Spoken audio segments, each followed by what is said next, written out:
حسن یوسف کو دیکھا، درد ہو رہا تھا محسوس نہ ہوا، درد ہو رہا تھا محسوس نہ ہوا. کہا یہ تو حسن یوسف کا مرتبہ ہے. عورت حسن یوسف کو دیکھے، انگلیاں کٹ جائیں، درد ہو رہا ہو محسوس نہیں ہوتا. ارے مومن جب مرتا ہے مدینے والے کا دیدار کرتا ہے، درد تو ہوتا ہے محسوس. کا حصہ ہوں ناک بائے کا، میں وہ دانا ہوں جو گر جائے کفے میزاں سے. میری کوئی حیثیت نہیں، لیکن میرے مرشد کی نگاہ ہے، میرے مرشد کی نگاہ ہے، خواجہ خواجگان کا کرم ہے.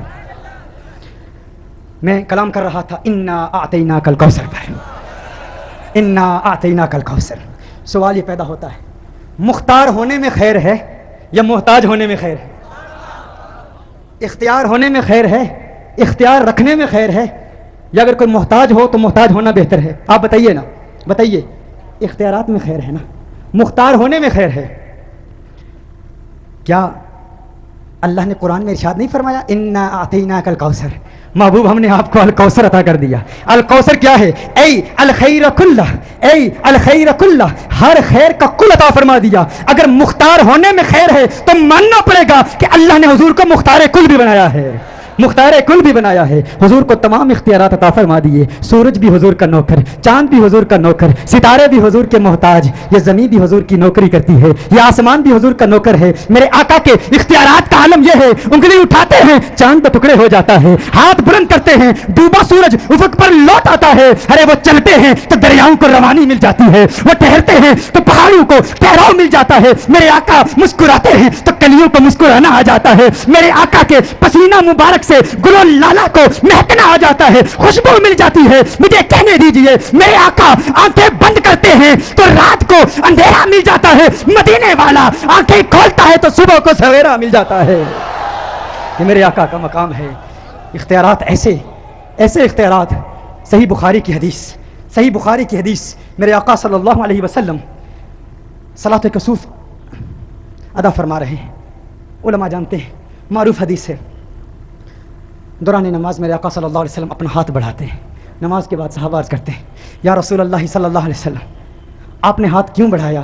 میرے آقا نے ارشاد فرمایا میں نے ہاتھ بڑھایا، جنت میں ایک خوشہ تھا، اگر اسے توڑ کر لاتا تو رہتی دنیا تک تم کھاتے رہتے، تم ختم ہو جاتے، وہ ختم نہ ہوتا. میرے آقا کے اختیارات پر کلام کر رہا ہوں. اختیار کتنا ہے؟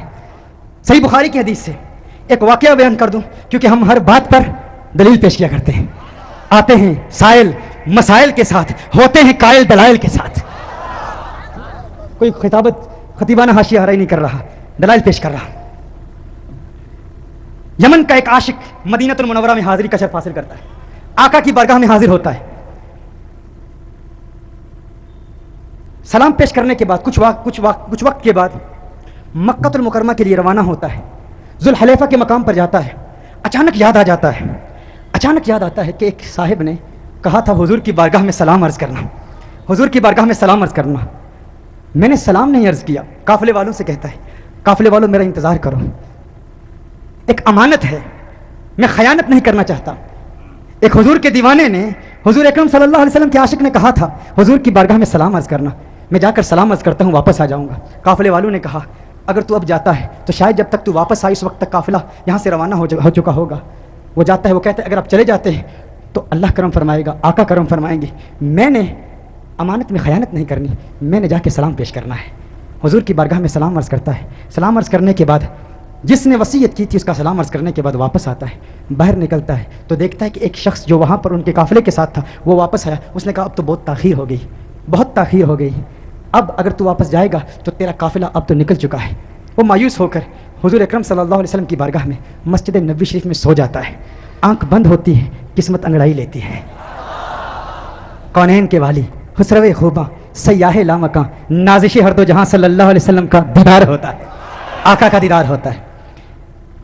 صدیق اکبر رضی اللہ تعالیٰ عنہ آقا کے قدموں میں بیٹھے ہوئے عرض کرتے ہیں یا رسول اللہ صلی اللہ علیہ وسلم آقا یہ وہی ہے، آقا یہ وہی ہے. 3 مرتبہ عرض کرتے ہیں آقا یہ وہی ہے، آقا یہ وہی ہے، آقا یہ وہی ہے. حضور ارشاد فرماتے ہیں یہ ابو الوفا ہے، یہ ابو الوفا ہے، یہ وفا کا باپ ہے. اس نے کہا یا رسول اللہ صلی اللہ علیہ وسلم آقا میری کنیت ابو العباس ہے، میری کنیت کیا ہے؟ ابو العباس ہے. آقا نے فرمایا نہیں تو ابو الوفا ہے. وفادار تھا نا، بے وفائی نہیں کی، امانت دی گئی تھی، خیانت نہیں کی. کہا گیا تھا حضور کی بارگاہ میں سلام پیش کرنا، اس نے کہا قافلہ جاتا ہے تو چلا جائے، میں بے وفائی نہیں کروں گا، میں وفادار رہوں گا۔ حضور کی بارگاہ سے ٹائٹل ملا، حضور نے فرمایا ابو الوفا، تو ابو الوفا ہے، تو وفا کا باپ ہے۔ وہ کہتا ہے اسی وقت کونین کے والی صلی اللہ علیہ وسلم نے اپنا ہاتھ بڑھایا، مکہ المکرمہ میں پہنچا دیا۔ میری آنکھ کھلی تو کیا دیکھتا ہوں، مکہ المکرمہ میں ہوں۔ کہا 8 دن مکہ المکرمہ میں قیام کیا، 8 دن کے بعد وہ قافلہ مکہ المکرمہ میں پہنچا۔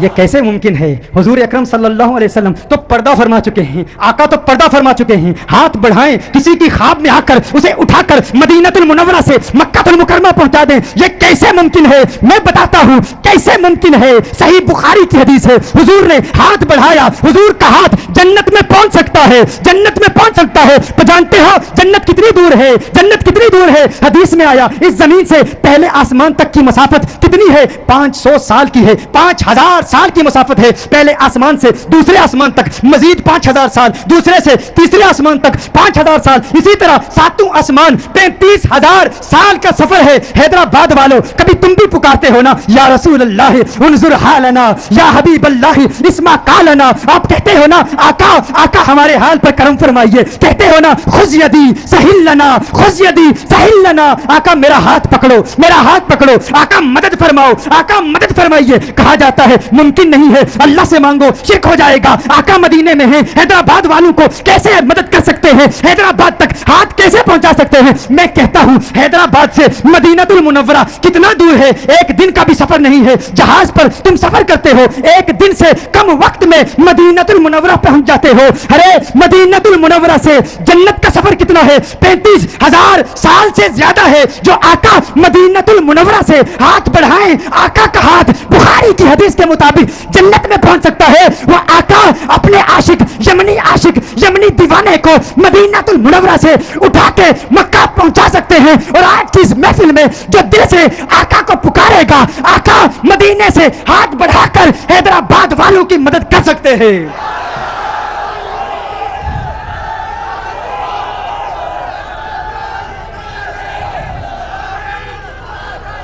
واللہ وہ سن لیں گے، فریاد کو پہنچیں گے۔ ایسا بھی تو ہو کوئی جو آہ کرے دل سے، تم دل سے تو پکارو، دل سے پکار کے دیکھو۔ ایک فرد نے پکارا تھا، ایک کامل نے پکارا تھا، ایک عاشق نے پکارا تھا، اس عاشق کو امام تفتازانی کہتے ہیں۔ کیا کہتے ہیں؟ تفتازانی۔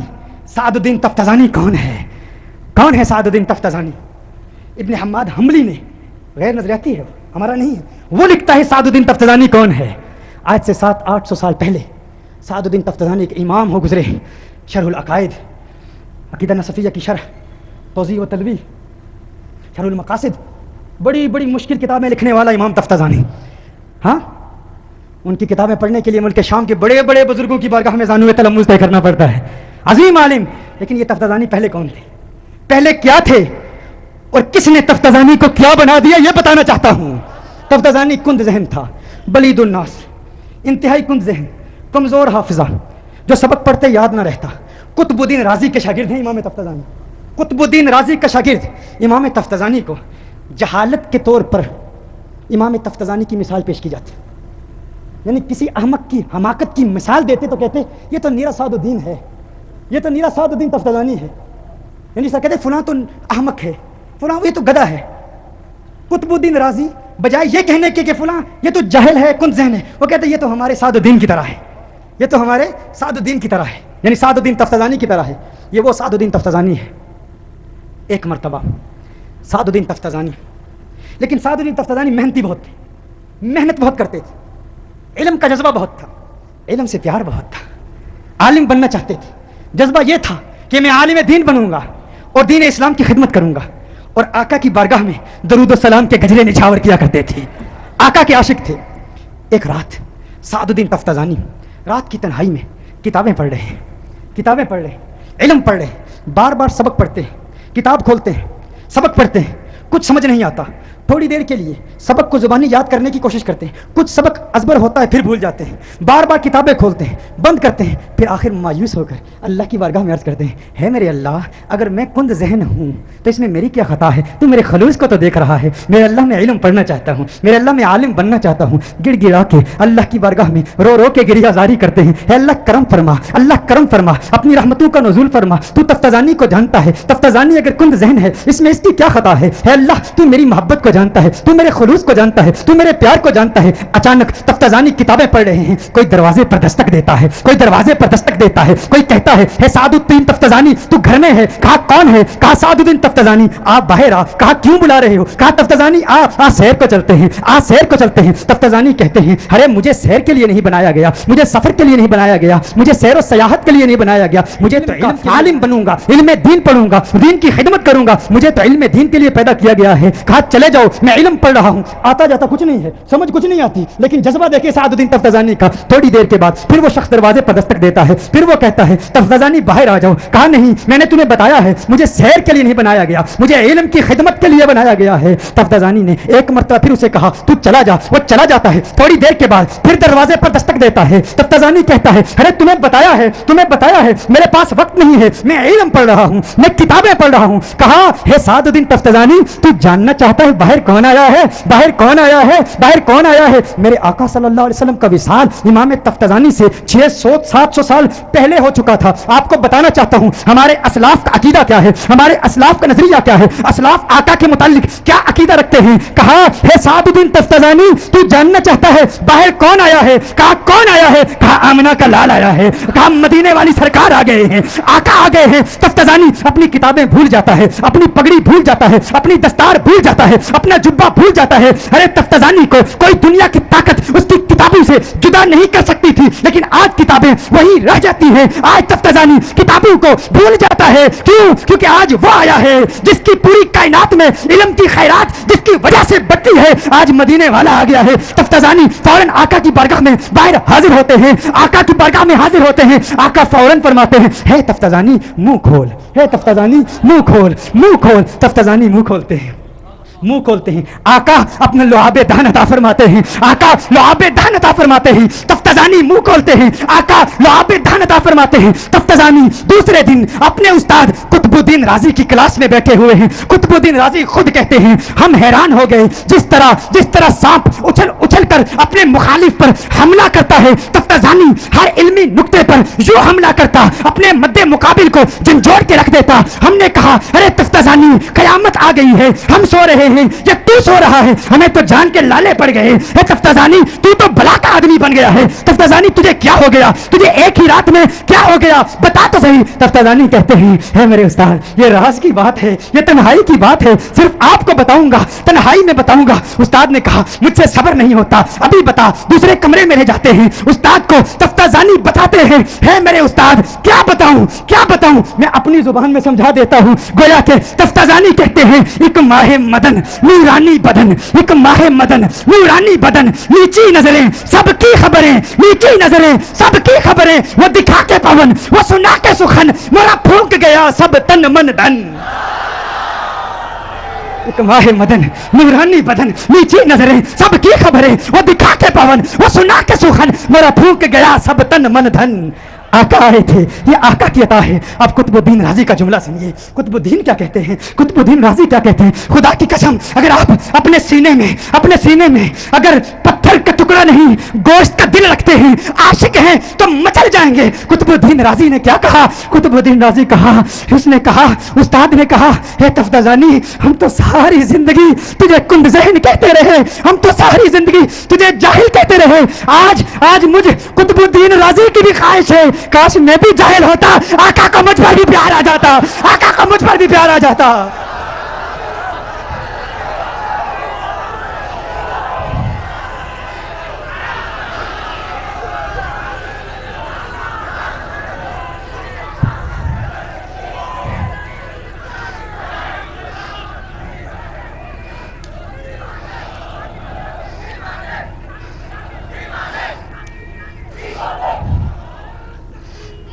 انا اعطیناک الکوثر، ہم نے اپنے محبوب کو الکوثر عطا کیا۔ الکوثر کیا ہے؟ الخیر کلہ،